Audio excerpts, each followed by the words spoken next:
Carolyn's oldest son, Carl's oldest grandson. We want to thank you here today. This is an amazing event, and it's so great to see all of you here on behalf of the family. You honor us, so thank you for coming. And I really want to single out two people here, if I can, here today. Two people who were just such incredible friends to Carl and Marge over the years, and that's Pete and Johnny Uppenaugh. If you gentlemen are back there, could you raise your hand, please? Are you still here? There's Pete. There they are. Johnny's in back. Pete is over here along the side. You have to understand that the Uppenaughs are the true definition of neighbors, because for years they helped Carl and Marge out with whatever they needed done on the farm. They're who you read about in the gospel when you read about the Good Samaritans. Just exceptional neighbors. We are all indebted to you for the help that you've given our grandparents over the years, and without that, man, they just would have struggled. So thank you so much. We really appreciate that.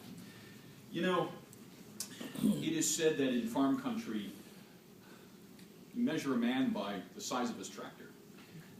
And if that's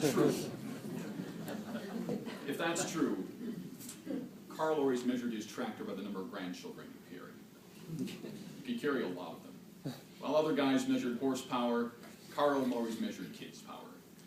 Now, growing up, whenever we would go to the farm, you have to understand that Carl would always mention a couple of immortal words. As soon as we'd walk in the door, he'd say, "You want to go for a tractor ride?" It usually happened about 4 or 5 minutes after we walked through the front door, and invariably, the John Deere was waiting there in the driveway when we would come. There were 7 words, but they were among the most exciting words that we would always hear. Carl knew that he didn't have the biggest tractor on that section of the prairie. Those honors belonged to Pete and Johnny. They had big tractors, believe me. And their combine was all of that. I mean, trust me, you get up in their combine, you can observe the curvature of the earth over there by the crops. It was awesome. So Carl had to make up through it in quality. Man, he would take us down the road, over the fields, around the farm. It seemed like we would be gone for hours, when in reality it was only 10 minutes. But it was a special time for us. To a young kid, man, that was better than an e-ride at Disney. And it says an awful lot about Carl Lucas and who he was. He was a farmer through and through. He worked the land, he reaped his blessings, and he shared them. One of the simple joys about going to the farm when we were growing up as grandkids is that it was always a special place.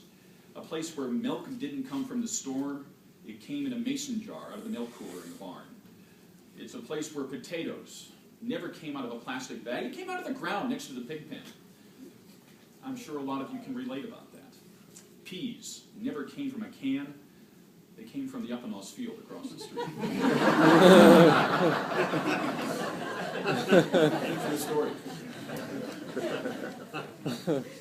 It's a place where the best apple pie and the best saffron bread in the world never came from the Dodgeville bakery, it came from Marge's oven.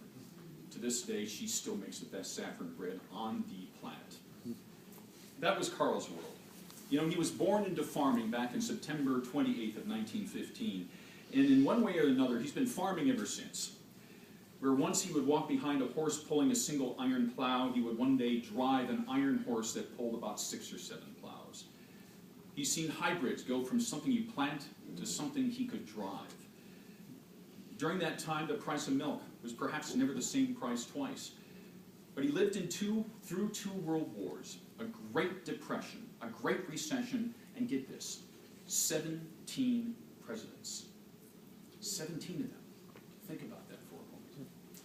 You know, one of the men who ran to try and become one of those presidents, Robert F. Kennedy, all implored us 2 generations ago to make gentle the life of this world. And in so many respects, Carl and Marge embraced that and endured that. They raised 3 exceptional daughters in Carolyn, Wanda, and Margine. And through it all, they opened up their homes to 3 more. When Carl wasn't tending to the chores and growing crops, he was growing an American Field Service chapter at Ivor Grant High School back in the late 1960s. Many people simply know it as AFS. It's the Foreign Exchange Student Program. And in 1968, they hosted a young woman from Bolivia named Doris Castro, and I remember her being stunningly beautiful. But she brought with her a challenge, too. Carl always said that the day she showed up on the front porch, she had no more than one small suitcase and barely fit enough English to fit inside of it. She was a challenge, but we learned a lot. Carl and Marge would eventually host 2 more AFS students, Elaine Wright from the UK and Carmen Romani from Switzerland. And as a family, trust us, we learn more from them than they ever learned from us. For all of his skills at cultivating and growing family, though, he had some quirks. In my line of work, we call them universal truths or insights. First among them was his love for a bad joke. Whenever he'd take us to the feed mill in Linden in his pickup truck, most of you know there's a cemetery along the right-hand side of the road as you're going into town. And as we passed the cemetery, he'd always look at one of us grandkids there in the front seat and he'd say, "So, you know how many people are dead in that cemetery?" Help me out, guys. All of them. He loved to tease. And whenever kids were gathered around his dinner table, pretend to steal our food. When he was passing around the potatoes, he'd always say, "Eat your potatoes and put hair in your chest." And you have to understand this was an equal opportunity table. He said this to the women as well. If there wasn't any item on the plate that you didn't eat or you didn't like, he'd always say, "Good, more for me." But his favorite line of all was always, "Eat all you want. It's not costing you a thing." Wasn't that his favorite? Always said it. There's another universal truth about Carl, and that is he had a sweet tooth. Whenever we take those trips to Linden, we always discovered that there was a gold mine inside that pickup truck, and it lived inside of his glove box. Because inside of that glove box was always a bag of lemon drops and a bag of French burnt peanuts. Pass them around. Carl would say, "Eat all you want. It's not costing you a thing."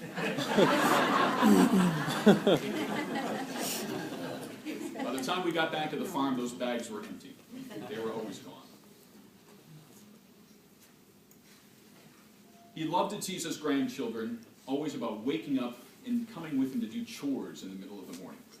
So imagine his surprise one day when he got up at 3 o'clock, rounded the corner into the kitchen, and there was his granddaughter Laurel already waiting for him.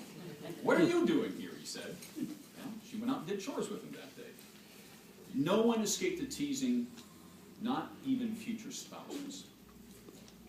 Margine's son Joey's got the best story in the world about, Grandpa always used to tell him, "Joey, when you meet a girl someday, make sure that she has all of her teeth." So when Joey brought his fiancée, Nicole, home to meet the family one day, what was Carl's first question? "So, does she have all of her teeth?" "Yes, Grandpa." "Okay, she passes." He could have a temper too. Carl had this vocabulary of bohemian words. We never knew where they came from, but he used them a lot. Whenever something went wrong or he was angry, there was one word he used. "Sakaramitska!" Yelled from the barn. Wanda's oldest son, Brian, always used to say, "We never knew what the heck it meant, but we knew we had to run like hell."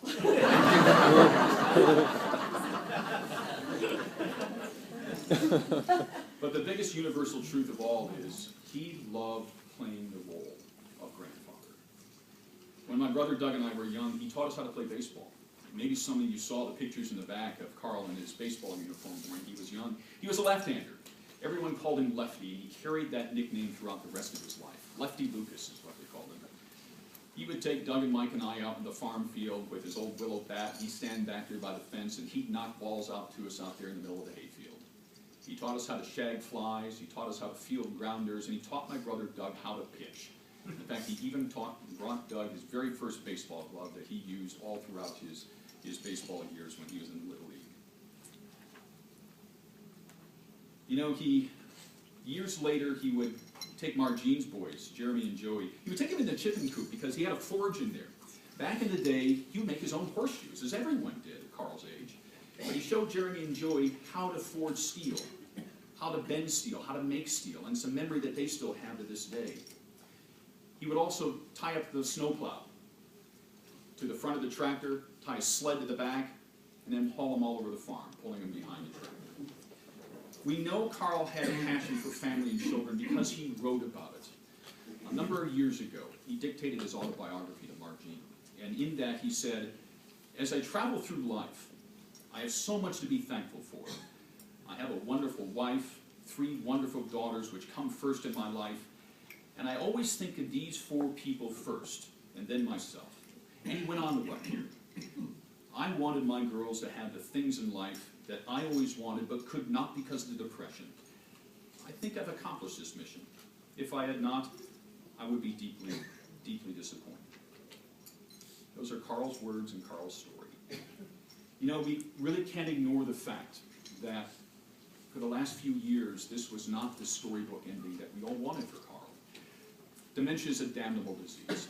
What it doesn't rob from your mind, it steals from your soul. But even in these final years, we still saw a lot of Carl there, especially his love for a good joke. One of the last great conversations I had with Carl was back in the farm, in the parlor. We were sitting on the couch, and he was in his chair, and he said, "You know, Tim, I always believed in living fast and dying young."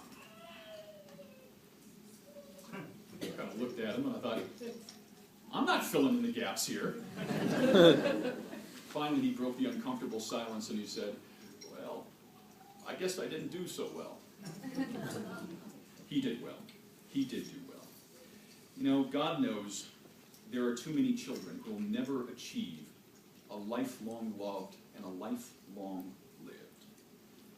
We've lost far too many children to neglect, cancer, diseases we can't even name. Their gravestones contain every letter of the alphabet, but they all spell the same word: why? Why so young? Carl's chores here are now done, but the Lord is holding an armful of children who are waiting to hear those 7 words.